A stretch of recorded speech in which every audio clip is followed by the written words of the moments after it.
జై శ్రీమన్నారాయణ. అందరికీ నమస్తే అండి. ఈరోజు ఇంకొక రైస్ రెసిపీ. కుక్కర్ పెట్టేసుకొని 1 స్పూన్ నెయ్యి, 2 స్పూన్ల నూనె వేసుకున్నాను. వేడెక్కిన తర్వాత ఎండుమిరపకాయల్ని మధ్యలోకి చీల్చుకొని వేసుకున్నాను.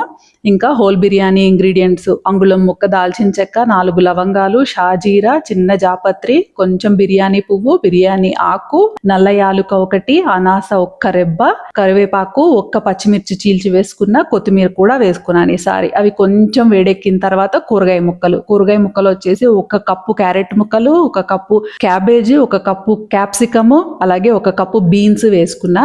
మొన్న మనము స్టీమ్ చేసుకున్నాం చూసారు, అవే పెట్టేసి ఈసారి బిర్యానీ అనమాట. ఆ రోజు తినడానికి కొంచెం మొహం ఒకలాగా పెట్టింది మా పాప. ఈసారి అయితే బాగా టేస్టీగా ఉంది అని చెప్పి సాయంత్రం కూడా అదే కావాలి అని చెప్పి తినేసింది.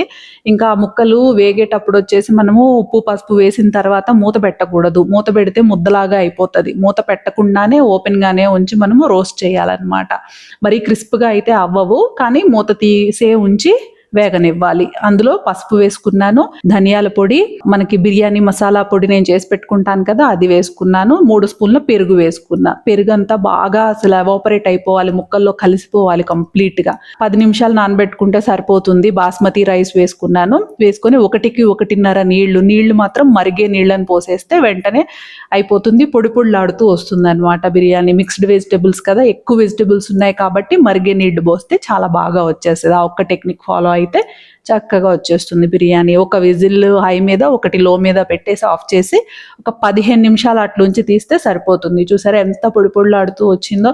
టేస్ట్ కూడా అంత బాగా ఉంటుంది. మనం కుర్మా చేసుకోకపోతే కనుక కొంచెం కారం వేసుకోవాలి బిర్యానీలో చేసేటప్పుడు. లేదు కుర్మా విడిగా కూర వండుకుంటున్నాము అన్నప్పుడు కారం వేసుకోవాల్సిన అవసరం లేదు. నేనైతే కర్రీ ఏం చేయలేదు, ఇందులో చాలా వెజిటబుల్స్ ఉన్నాయి కదా అని చెప్పేసి, అందుకని కొంచెం కారం కూడా వేసాను. నేను వీడియోలో చూసి ఉండుంటారు.